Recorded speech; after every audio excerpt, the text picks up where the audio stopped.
And now we get to the last major key reference area, which is the launching points of directional conviction. So let's just jump right into the charts to take a look at what this means.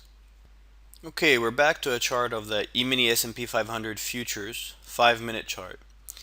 And previously we were talking about high volume nodes, i.e. horizontal volume.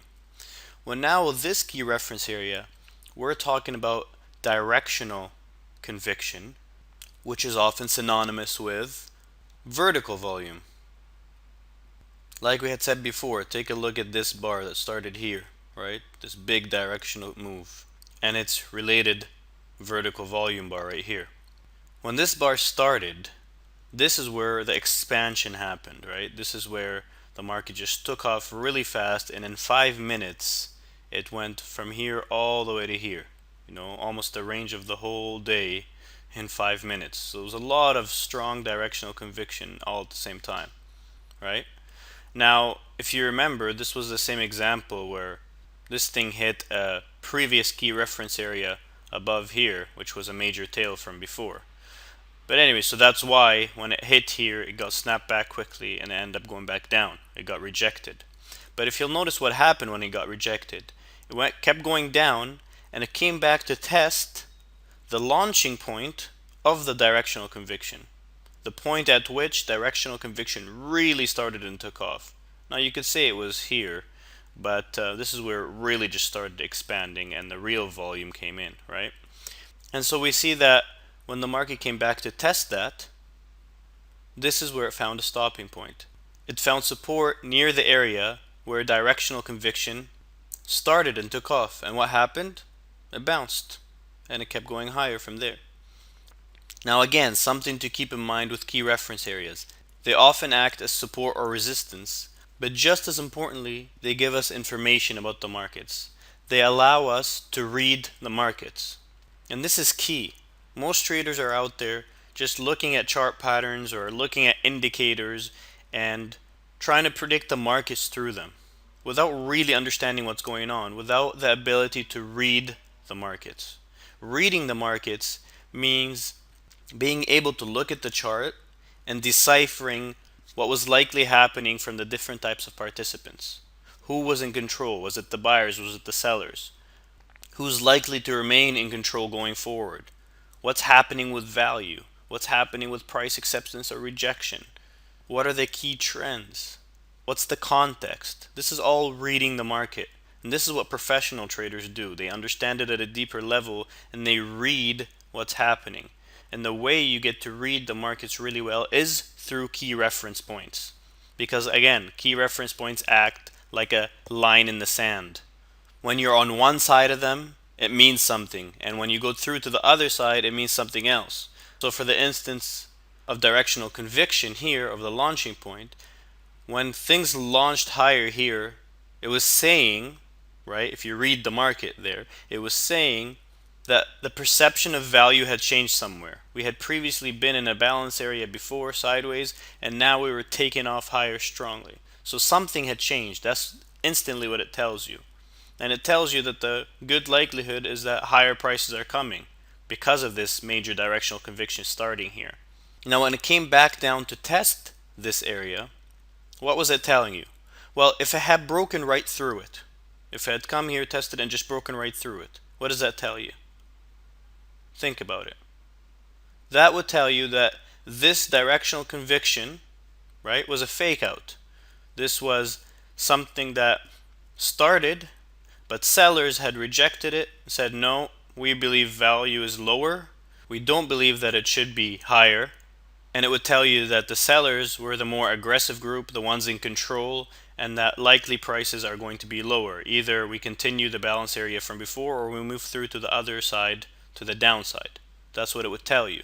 But the fact that it held tells you, yeah, buyers are still in control. The place where they launched this move higher was now defended. They bought more again here. They still believe in their view.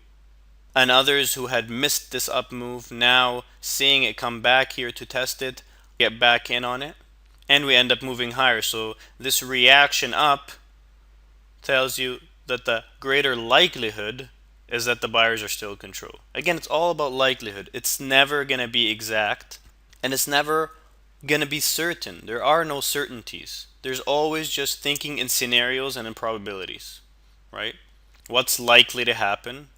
What's the common thing that usually happens? And the common thing you get from what? You get from the certain laws we talked about, and after a while you get it from experience. You see what usually happens, right?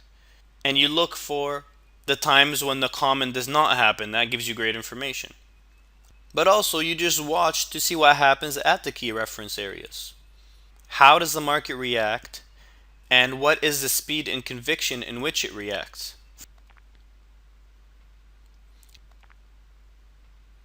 For instance, if the market came down here, right, to test this area and just kind of just sat there lazily going sideways, not really doing one thing or the other, it's very different than if the market comes down and just bounces sharply. When it bounces sharply, it tells you, look, the buyers are still in this area. They're still interested in taking the market higher. They're defending this area. So that gives you good information. And if it comes down here and just plummets right through downside, that tells you, look, the sellers that were active up here, they're still active down here. They've followed this thing down, and lower prices are very likely. Now, in this instance, right, we got this directional conviction, and then we got to test all the way of it very quickly, within what, 10, 15 minutes. This isn't usually what typically happens. The only reason this happened in this instance was because there was a major key reference area here from the previous selling tail that we looked at when we were looking at selling tails and buying tails. And that's why it basically reacted so quickly to retest this area. Usually what will happen is when you get a breakout like this and you get this directional conviction, the price won't pull back this deeply. The pullback will be more shallow and we'll only get retests of this area down the line, maybe a day or two or sometimes a week or more later. It's usually not so quick. So let's take an example of where it happened a while later and see what happens there. Okay, here's an interesting example. What you'll see in this chart is this massive area of directional conviction starting here. This 5-minute bar just skyrocketed higher on really large volume. And it ended up being a legitimate move because the market just kept following through higher and higher and higher. Okay? And in the afternoon, it kind of gave up a decent amount of it. And this is a normal, price thrust, swing high, correction. So this is normal for it to come back down a bit. But what happened? The next day, we gapped down. Okay? And we gapped down near where this directional conviction started. But what happened? Well, we gapped down, we kind of just start going sideways, sideways, sideways. Right? We don't quick gap down, quickly reject this area and fly higher. Now, if this was a legitimate move that is going to have any real lasting power days on end, what should have happened at this key reference area is this thing should have just came here and just bounced sharply higher and we go up, right? But that didn't happen. It came here and just kind of goes sideways and then it breaks through it here, okay? It goes sharply through it. But then when it goes through it, it also kind of just starts going sideways. And we do end up getting the bounce eventually. Now what does this mean? There's a few key concepts here.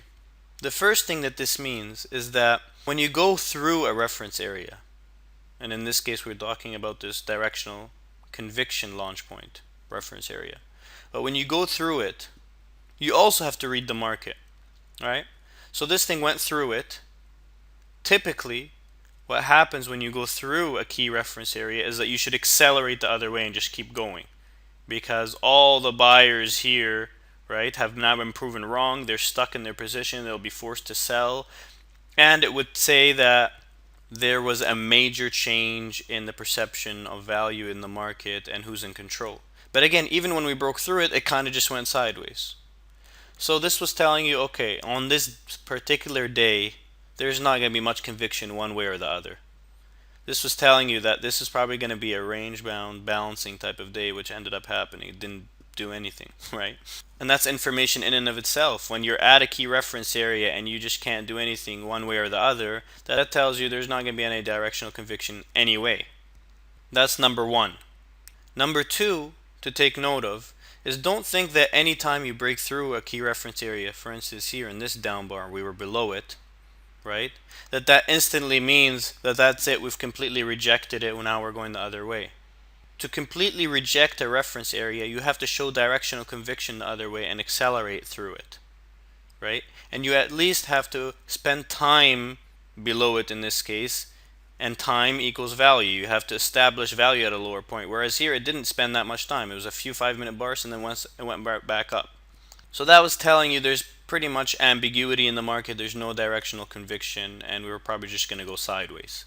Okay, so again, the key point here is anytime you break a key reference area, it doesn't matter if it's to the downside or to the upside, for it to be really something legitimate and something that tells you major moves are coming the other way, price has to really accelerate through that and then spend time beyond that.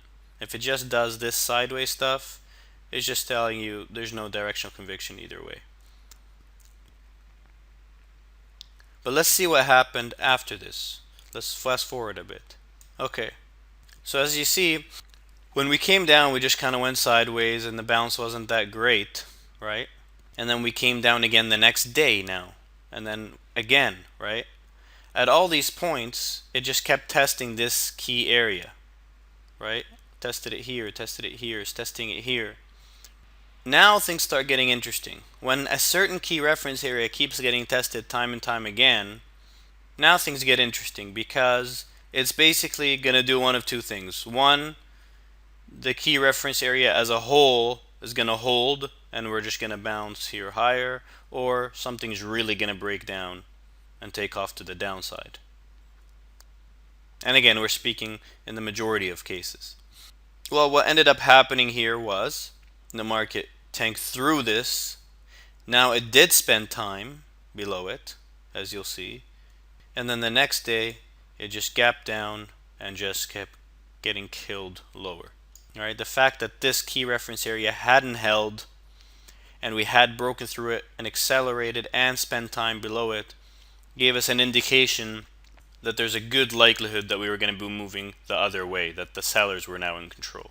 So you see, it's all about reading the market at key reference areas and making judgments as to what's happening and what's likely to happen. Again, never in certainties, always in scenarios and probabilities. You will get in trouble if you start taking these things as absolutes.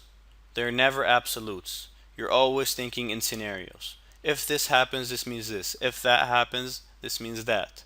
That's how you're thinking. And sometimes stuff is going to happen that's just confusing, that you're not going to know what's happening. You know, sometimes that's the complexity of the market. If it were that straightforward and simple, you know, everyone would know how to do it and then there'd be no edge. You could never make money because it would be too easy. So be thankful that it's not that simple. Be thankful of these complexities, because if you learn how to read them, unlike most traders, you're really going to have an edge. So this is a great thing. Be thankful for the complexities. Okay, a couple more things to discuss here. I've zoomed into a different area of this chart to show another concept. And that's the fact that gaps, like we had said, gaps are when the market closes a certain day at a point and then opens the next day at the next market open at a point that's much further away from that. And so it creates this gap. There's no prices here, there's nothing happening, and that's why it's called a gap. It looks like a gap. Now often, if the gap is big enough, the gap itself signifies directional conviction. Why?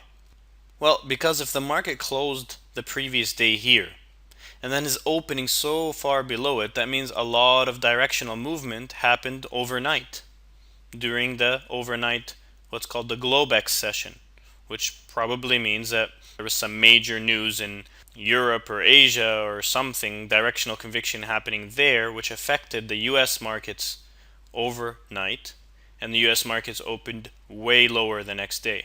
So for them to open this low during the night session, they must have really taken off down. So for these big gaps, these also signify launch points of directional conviction. You can't see the volume because there's a gap, there's no prices here.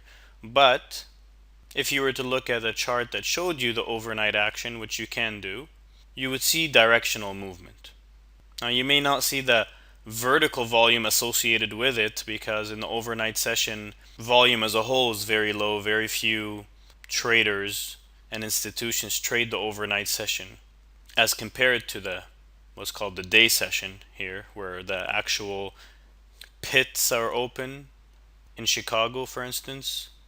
You know, where you see the traders screaming on the floor and all that, or the New York Stock Exchange, or any of that's the open of the market, and that's what's called the day session. Anyhow, just note that when you see these large gaps, that they note directional conviction that had some real steam behind it and that followed through. Right now, here, for instance, was a small gap, not that big of a deal. But when it's like this size, you know something's up. So what happens when we retest this area of directional conviction? Well, where do we retest it? So we go 1 day, 2 days, 3 days, right? And the fact that we spent 3 days lower after this gap down meant that this directional conviction was legitimate, right? Price not only went down, but it formed value below. So price was accepted lower, right? It wasn't quickly rejected.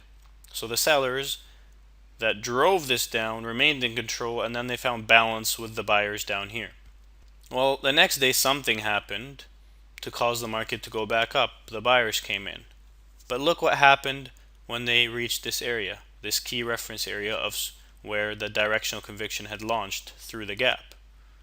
What happened is they hit it and they reacted down. They moved sideways a bit and then they got rejected down. They moved down close to 10 points off of this directional conviction. So again, it acted as resistance. All right. And then moving a little further along, what did you see happen? So this day, it got rejected, but if you'll notice, the rejection wasn't this, hit it and bam, quickly take off down. It went sideways, rejected down, then kind of went back to retest it. So this was telling us, okay, momentarily, this key reference area is holding, but it's not causing a major quick rejection in prices, which means that there's more of a balance between buyers and sellers. Sellers are not that much of the dominant group here anymore. It's just causing a sideways movement. And then sure enough, the next day we go right through it. And now what do we do? Right when we go through it, we just keep going straight up. And like I said before, that's the key thing, which showed, right, that when we went through this key reference area and accelerated to the upside, that now buyers were indeed in control. And look, it ended up going quite a bit higher after that. And one last thing I want you to take note of is the fact that sometimes when these launching points of directional conviction happen, quite often we're not even going to go anywhere near revisiting them anytime soon. Okay, because if they're a really legitimate move and one side is in control, in this case the sellers, here it really started taking off down right at this point, straight on down on high volume. Okay, if it's really legitimate and it's the start of a new trend, it's just going to keep going lower without even coming back to revisit it. And that says something in and of itself. If it doesn't try to go back, that means the directional movement is really legitimate. But what will often happen is it'll go back to test a different kind of reference area. That'll give you some information there. For instance, here we were balancing before, we were going sideways, and this was the bottom of the balance area. We had, a few major lows here and here and here, right? So look what happens. Let me zoom in a bit closer here. Okay, here I am a bit closer. So the directional conviction really started from here, drop down, goes below the bottom of this balance area, okay, and accelerates through, which is a good sign that prices are going to go lower. But what does it do here? It does a mini bounce, okay? It bounced about 5 points. And as it went up, what did it retest? It retested the bottom of this balance area, the bottom of this breakout point. Right? Now, like we had talked about before in key reference area 2, which is the range extremes, right? This itself was a key reference area. This was the extreme of the balance area, the bottom side where the lows were taking place, right? So on the first time down, after this launching point, it went right through it. That was information in and of itself, that this key reference area did not hold. Sellers are really in control, right? But the next test of the key reference area comes back the other way. So we break through it, right? And now we retest it here. Now often what will happen, and this is a key thing to keep note of, this is a key principle too, is that support often becomes resistance after broken, and resistance will become support after broken. Now what does this mean? This was a key reference area, the bottom of the balance area, and it should have acted as support because here, it came here, it bounced here again, it bounced here again, so it was acting as a support area. Well, now we broke through it. Once we break through it, think about what's happening to the other market participants. Think about the buyers here and here and here. Once we just broke through it, these buyers that had bought here and here and here, if they were still in their position, now their position is underwater. Now they're losing money. Right? So what will often happen is once we retest this area, as like we bounce, so we go close back to it, these people will sell to get out at break even. And when they sell, right, it'll cause this reaction and then we'll go back down. So we bounce up, we hit this previously broken support area. Now because of their selling, it becomes what? Resistance. Okay? So that's one thing to take note of, especially in these instances when you pair up these two reference areas together.